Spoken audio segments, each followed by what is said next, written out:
Halo guys, kembali lagi nih di podcast kita. Apa kabarnya? Baik dong pasti. Jadi hari ini di podcast kita akan membahas tentang agama Hindu dan Buddha. Bagaimana sih perjalanannya? Selamat menonton, enjoy. Seperti biasa, sebelum memulai podcast, kita kenalan dulu yuk buat yang baru pertama nonton. Jadi di kelompok podcast kita ada aku, Michael, Sally, Vania, dan Gary. So enjoy! Tapi sebelumnya, di kelompok kita, Gary tidak bisa mengikuti podcast kita karena dia ada halangan. Jadi, saya akan menggantikannya. Selamat menonton. Ngomong-ngomong, sekarang kita kan bahas tentang sejarah awal mulanya Hindu dan Buddha. Kalian tahu nggak sih pengaruh munculnya Hindu dan Buddha di Indonesia?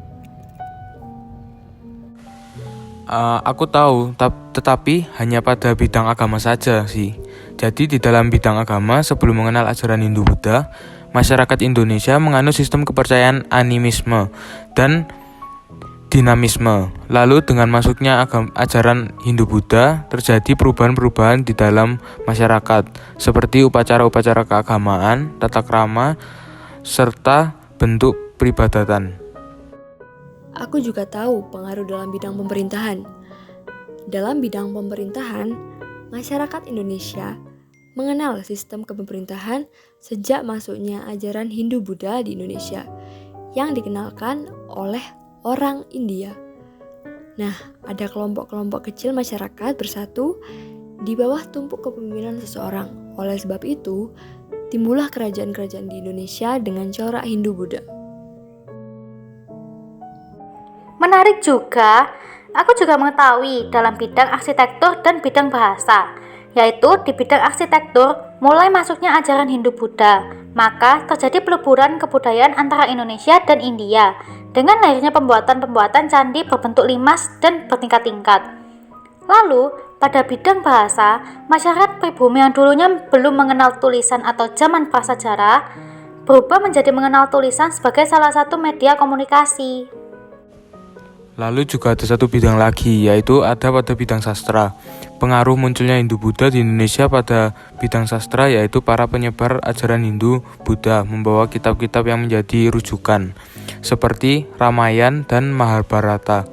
Adanya kitab-kitab tersebut memacu semangat dari para pejuang Indonesia untuk menciptakan hal yang sama. Wah, ternyata kalian tahu ya. Iya dong. Oh ya, kalau pada saat masuk dan berkembangnya agama dan budaya Hindu-Buddha di Indonesia katanya ada 3 teori loh. Kalian tahu gak apa saja itu teorinya? Tahu dong. Yang pertama itu ada teori, yaitu teori Brahmana. Nah, di sini tuh maksudnya agama dan kebudayaan Hindu-Buddha datang ke Nusantara dibawa oleh golongan Brahmana. Golongan Brahmana itu adalah golongan pemuka agama yang sengaja diundang oleh penguasa waktu itu. Terus ada lagi teori kesatria. Teori ini muncul karena waktu sekitar abad ke-4 hingga abad ke-6 di India itu sering terjadi peperangan, sehingga kasta kesatria yang terdiri dari kaum bangsawan ada yang mengalami kekalahan dan kemudian melarikan diri mencari daerah baru hingga ke Nusantara. Ada satu lagi yaitu teori Vaishya, yaitu proses masuknya kebudayaan Hindu-Buddha melalui hubungan dagang antara India dan Nusantara. Kaum Vaishya yang berdagang ke Nusantara mengikuti angin musim. Jika angin musim tidak memungkinkan akan kembali saat tiba di Nusantara, biasanya mereka menetap sementara waktu sekitar 6 bulan. But the three theories also have weaknesses and strengths. For example, in the Brahman theory, the advantage in this Brahman theory is that the Brahmins are the group who best knows and understands the teaching of Hinduism, so they have the right and are able to spread it. But the drawback is that a Brahmin is prohibited from crossing the sea. If it is violated, he loses his caste status. Aku juga tahu kelebihan dan kelemahan di teori Ksatria.